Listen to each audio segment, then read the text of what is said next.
humnoota hedduu dabalachuun yaaddessa ta'uu dhaabbileen idil addunyaa ibsan. Ammaa yoo itaanaa dubbii hima woboo Abba Odaa Tarbii dubbisa. Galmisa mootummaa ce'umsaa akka hundeeffamu akka precursor keessa jedhamu walta'iinsi kun. So gara boodaa akka disparate group jedhamee dhiifamne akka ilaalcha hawaasa idil addunyaa kanarratti akka precursor akka ta'uufidha walta'iinsi kun. Meeqa taatanii walii galtan? Amma ammaatti qaama sagaliitti hirmaatee jira. Garuu gara fuulduraatti dhimma dabalaqa. Walitti dhufuun keessan bulchiinsa ministeera muummee Abiy Ahmed aangoorraa fonqolchuuf akka ta'in dhaga'e akkasii. Eeyyee akka ilaalcha keenyaatti biyya kuni nagaan argatu otuu mootummaan Abiy aangoorratti jiru. Kanaaf jecha achirraa bu'uunsa dirqamadha. Waan kaan egaa mariitiin furmaata argata.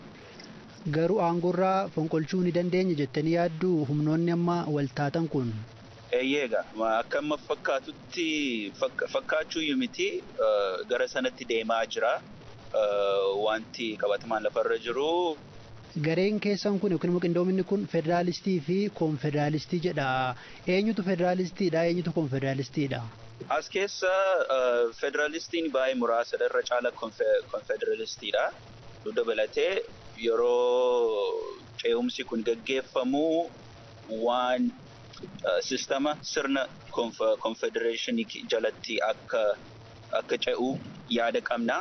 Kanagaa walii mari'anneerra compromisii bira geenyeerra kanaaf federalistii confederalistii kan inni jedhamu. Tole waboon confederalistiidha moo federalistiidha? Haala ammatti confederalistii jedhee yaada. Garuu overall nuni self determination kana jechuun uummanni egereessa filachuu fi murteeffachuu fi mirga qabaa kan jennee yaada. So dhumatti gaaffii kana uummata Oromootti dhiyeessuudha.